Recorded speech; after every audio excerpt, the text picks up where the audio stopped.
Hey everyone, welcome to another Savage Worlds video. I'm going to talk a little bit about combat, get some of the basics of it so you get a feel for it. There's lots of videos on the channel that talk about the details around it, and I'll mention those. But let's talk about combat and let's learn a little bit about it today. It's a savage world.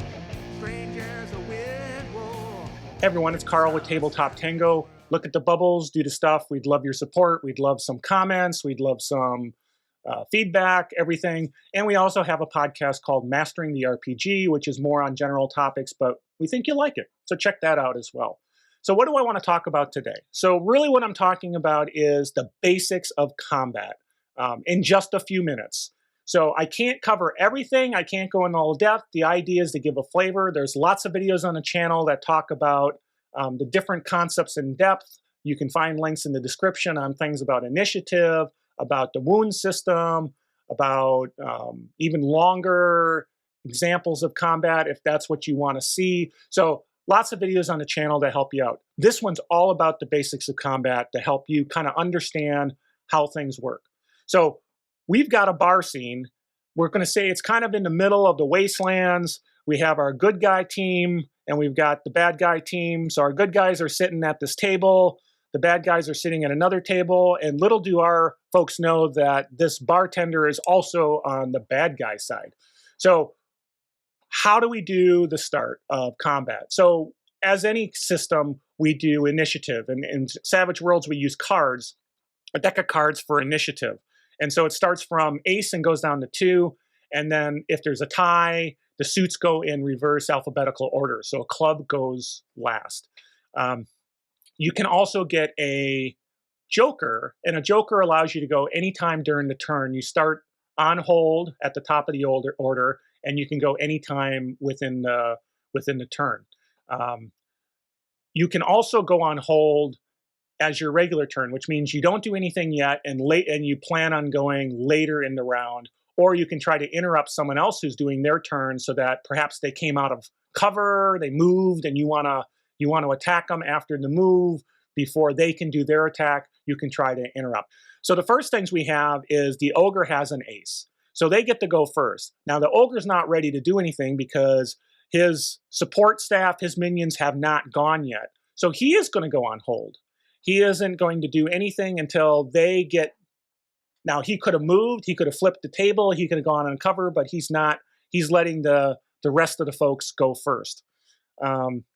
So then we go to the soldier, and this is a wild card soldier. Now, they haven't been attacked, nothing happened. They could go and he could attack now, but he's also going on hold because they haven't been attacked. And they're the good guys, and they're not going to attack until someone attacks them. We're in the combat situation, but nothing's really happened yet, so he's not going. The soldiers, however, they know something's up. They saw these guys getting ready.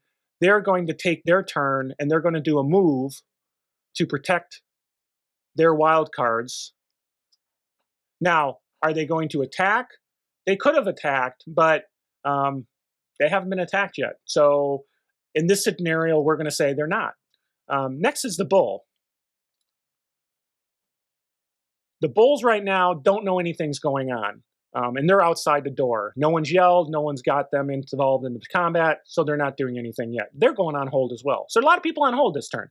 Now the Minotaur is the barkeep, and nobody knows that the barkeep is in on the action. The barkeep's also not highly effective in combat, so he's going to try to do something where he supports the ogre for the ogre when it's his turn. So in combat, there's a couple of things you can do. You can do a support, or you can do a test. A support roll, you need a basic success on a skill die, and you describe to the game master how you're using your skill to support your buddy. And if you do get a success, it's a +1 on their trait rolls. If you get a raise, it's a +2. Then there's also a test, which is where you go against an opponent. And what you're trying to do is either make the opponent vulnerable, which means others get a +2, or distracted, where they get a -2 on their trait rolls. And that is an opposed roll. So it's a little harder, and that's why it's more valuable. But in this case, he is just going to do a support roll for the ogre, knowing that the ogre is going to go soon. And what he's doing is he's going to basically yell out to the ogre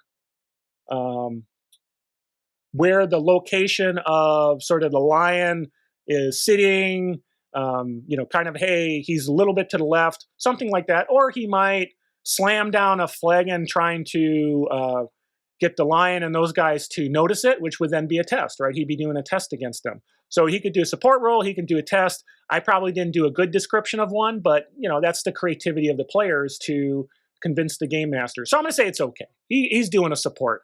And so he rolls a basic success. Now the ogre has a +1 to his trait rolls. So he's done his action. He only did one action. And I'll talk about multi-actions in a moment. Now the lion, he is impulsive. He's got a hindrance all about impulsive, and he doesn't care to be protected. He is all about taking on the world and doing dumb stuff, even though he's a wild card. So he's going to take his movement, and then he is going to do what we call a multi-action. Now, in Savage Worlds, you can do up to 3 actions in your combat turn. If you do 1 action, it has no penalty. If you do 2, each action has a -2 penalty. So even the first action. If you do 3 actions, each has a -4. In his case, you can see he's got 2 extras right in front of him. He decided he's going to do 2 attacks this round. He's going to do multi-action. So on the first attack, with his claws, he's going to attack the orc. Now, there's 2 things at play that the orc has on his character sheet. One is parry, and one is toughness. In order for him in a melee attack to be able to be successful, he needs to get past the parry. So it's calculated based on attributes. Now, let's say he does. He gets past the parry just barely, so he didn't get a raise, and now he's going to do damage. So he's a strong lion. He's got a D10 in strength, plus his claws, we'll say, are a D6. All that damage is marked on the sheet based on what they have as far as weapons, that sort of thing. But let's say, so he's got a D10 and he has a D6. Both get rolled, both can explode, so damage explodes. And let's say that he gets a high roll of, let's say, 10. Now we look at the orc. The orc's has a toughness of 6, let's say. Now, so 6, 10, that's a raise. So on a raise, he would do a wound. If he didn't get a raise, the individual would be shaken. And someone who's shaken can only move until they do a spirit roll. So they couldn't attack on their turn if they weren't successful on that spirit roll. In this case, he does a wound. So that guy's just out. He's incapacitated because it's an extra. He doesn't have multiple wounds. The second attack at -2 as well, we'll say takes out that gentleman as well. So both the orcs are out of the fight.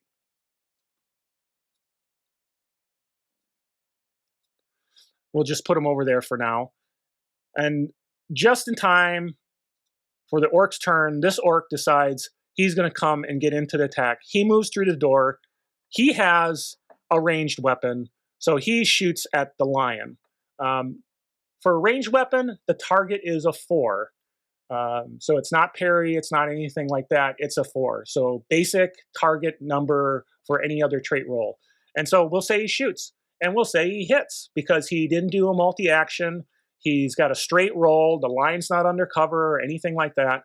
And so we'll say he hits, and let's say he hits with a raise. So he had a target number of 4, let's say he rolled a 9. So 4 above a 4 would be a raise. He got a 9, so he got above 8. He got a raise. And so he gets an extra plus 1d6 damage, and it can explode as well. So we'll say his weapon does 2d6, but now he gets an extra d6. So it's going to do 3d6. They can explode.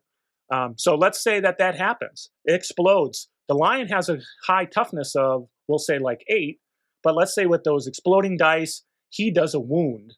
So he gets 8. He got 12, let's say, in damage. So let's say it's a wound.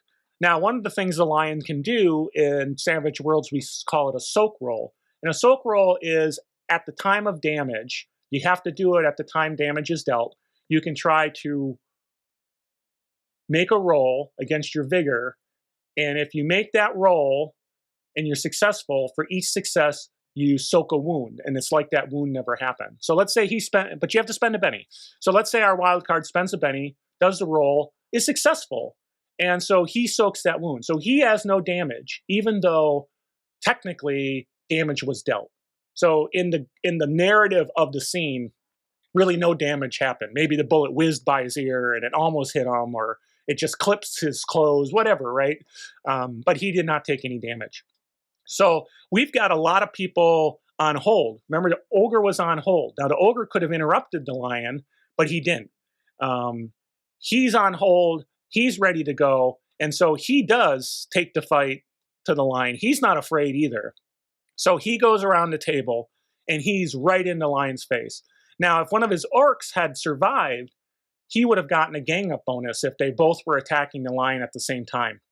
And so if you have multiple individuals on a target, you get a +1 for each individual above yourself. So if those 2 orcs would have been there, he would have got a +2 on his attack. But they're dead. Too bad. So he's going to do attack. He pulls out his short sword kind of thing he has, and he takes a swing at the lion, and he needs to get above the parry again. And let's say in this case, he does, but he doesn't get enough damage to get above the toughness. So now they're going mano-a-mano, and the soldiers and everyone are just staring at this in awe.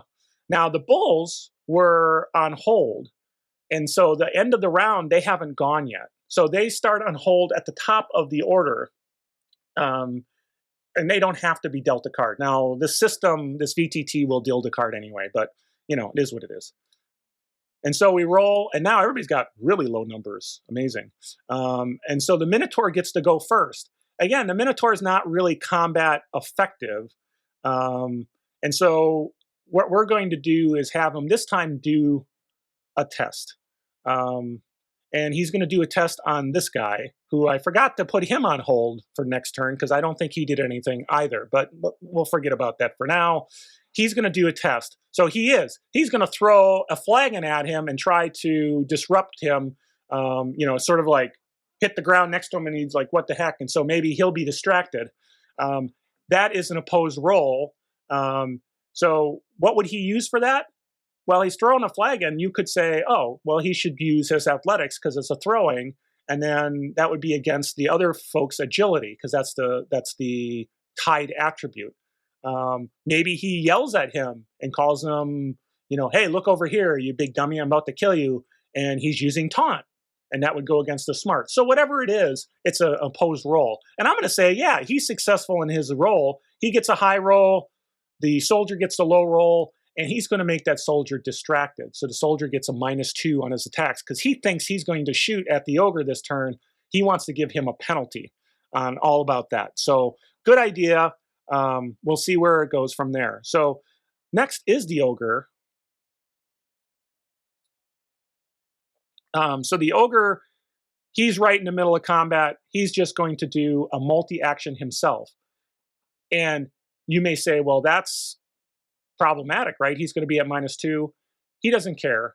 He's going to do it. And he could do some other things in combat, like he could do a wild attack, which would give him a +2 and get rid of some of those penalties, but that makes him vulnerable to the lion's attack. So he's not doing that. He's just going to do a multi-attack. He's got a very high fighting skill, so he feels like he can make it past that easily. So let's say at his -2, he doesn't hit the first time, but he hits the second time. With his damage, we'll say in his case, he does a wound. He gets past the shake-in, and he gets the raise, and so he does a wound. We'll say the lion tries to soak it, fails to soak, so the lion does have 1 wound. The orcs are gone, except for the one, and he's coming around the bar, and he's going to attack as well. Now, he gets that +1 for the gang-up bonus, and he attacks. He's just an extra. He gets 1 die to roll. He doesn't get the wild die. We'll say in his case, he fails. Then we go to the soldiers. These basics, this top soldier is at a -2, and he's going to fire into melee to try to hit the ogre. Now, there's the concept of an innocent bystander, which is in the rules, and if you use that, which is at the GM's, if he misses with a low roll, Like if he misses with a 1, he might hit the lion. It might hit an ally. We're not going to worry about that. So he shoots at a -2, and we'll say he hits. We'll say his gun does 2d6 damage. He does a wound, doesn't get soaked, so they both have a wound. And then he is going to move this way to try to take out the Minotaur next time, because this Minotaur, he ducked behind the bar. Now it's the lion's turn. We'll say the lion will do a single attack. Maybe he'll do a wild attack because he's really trying to take out this foe. Who knows what happens? We can go through that. Soldiers the same. They can come in, get if they come up around, they'll also get gang up bonuses. They can pull out their bayonets, try to attack. And then the bulls at some point are going to hear the commotion and come in, and they're extras, so hilarity will ensue. So that's the kind of the basics of combat. We've got initiative. We've got fighting rolls to go against parry. We've got shooting rolls that go against the target number of 4 for shooting. Gang up bonuses, holding, interrupting actions. As I said, we've got videos that go in depth in each of these areas. So we've got one on initiative and how it works. We've got one on the basics of the rules, learn Savage Worlds in 5 minutes. We've got one that talks about damage called Death and Dying in Savage Worlds. And so all of that stuff you can use to get more in depth. This was really basic. It only took like 15 minutes. And that's about all the time I have to give you the basics of combat. So hopefully it's helpful. We've got more detailed examples. We've got more information if you want to dig into it. Lots of stuff on the channels to help you out. So I'm Carl again with Tabletop Tango. Look at the bubbles, do the stuff, leave a comment, send us an email, support us, all that good stuff, and check out Mastering the RPG podcast. And we'll catch you next time. Thanks. It's a savage world. Strangers a weird war. It's a savage world. Classics to explore. It's a savage world. In the land of the dead.